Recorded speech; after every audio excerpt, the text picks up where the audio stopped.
Defense Cabinet Secretary Duale has defended the deployment of resources from the Kenya Defense Forces in the current joint operation in areas gazetted as disturbed and dangerous by the government.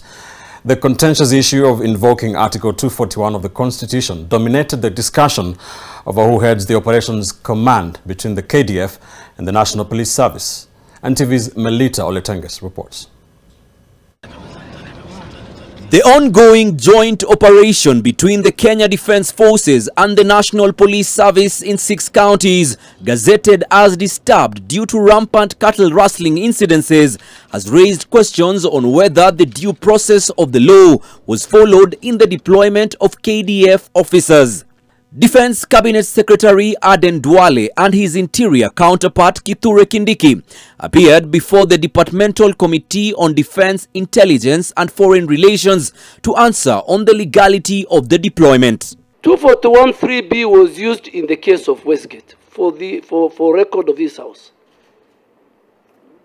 The national security apparatus, internally, the custodian of internal security, at certain stage during the operation at Westgate, asked for the Kenya Defense Forces to come into that theater and provide the necessary equipment and capability. According to Kindiki and Duale, following extensive consultations and analysis of the situation in the affected areas, they were forced to invoke Article 241 of the Constitution, Section 3B, which states that the Defense Forces shall assist and cooperate with other authorities in situations of emergency or disaster and report to the National Assembly whenever deployed in such circumstances. According to Duale and Kindiki, they adhered fully to the process despite a push by a section of MPs to question why they didn't invoke Section 3C of the same article, which states that the Defense Forces may be deployed to restore peace in any part of Kenya affected by unrest or instability, only with the approval of the National Assembly.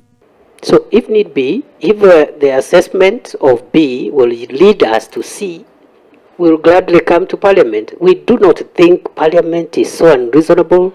Put to task to disclose the budget set aside for the operation, Duale said that the information can only be made public once the operation is degazetted.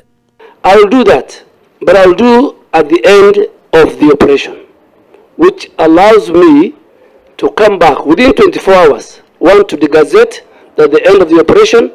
2, to give the number of forces deployed and cadre.